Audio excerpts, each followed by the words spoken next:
बुद्धिमान छोटी मुर्गी एक शांत गांव में, जो पहाड़ी और हरे भरे खेतों के बीच बसा था, एक बुद्धिमान छोटी मुर्गी हनी रहती थी।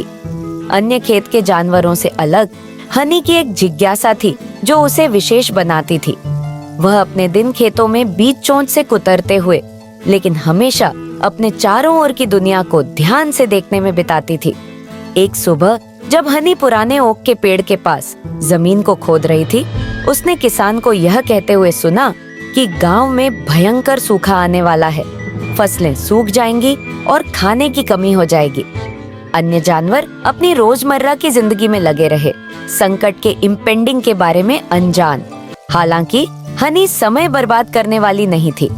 उसने तैयार होने का निर्णय लिया। अगले कुछ हफ्तों तक जब सूरज चमकता रहा और हवा सूखी होती गई, हनी ने बीज, अनाज और छोटे कीड़ों को इकट्ठा करना शुरू कर दिया। उसने ओक के पेड़ के खोखले में एक गुप्त भंडार बनाया, जहां उसने अपने भोजन को सावधानी से छिपाकर रखा। अन्य जानवरों ने उसका मजाक उड़ाया। तुम इतनी मेहनत क्यों कर रही हो हनी?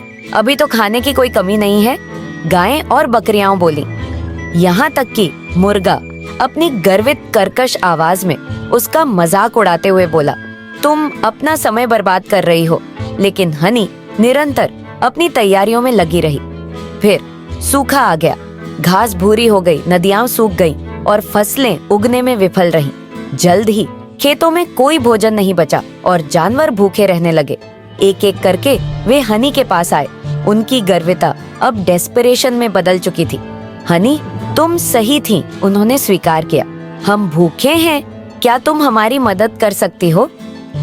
हनी, जो बुद्धिमान होने के साथ साथ दयालु भी थी, उन्हें नकार नहीं सकी। उसने उन्हें अपने छिपे हुए भंडार के पास ले जाकर दिखाया, जहां उसने सभी के लिए पर्याप्त भोजन संचित किया था। सबने मिलकर खाया और सूखे का सामना किया।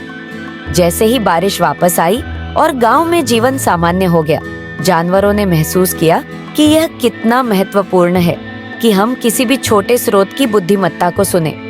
उस दिन से हनी को केवल एक और मुर्गी के रूप में नहीं देखा गया, वह बुद्धिमान छोटी मुर्गी के रूप में जानी जाने लगी, जिसकी दूरदर्शिता और उदारता ने खेत को बचाया। मुर्गा हनी के कार्यों से विनम्र होकर हर सुबह उसकी प्रशंसा करता रहा और जानवर हमेशा कृतज्ञ सीख गए कि कभी-कभी सबसे छोटे प्राणी से सबसे बड़ा अंतर बन सकता है।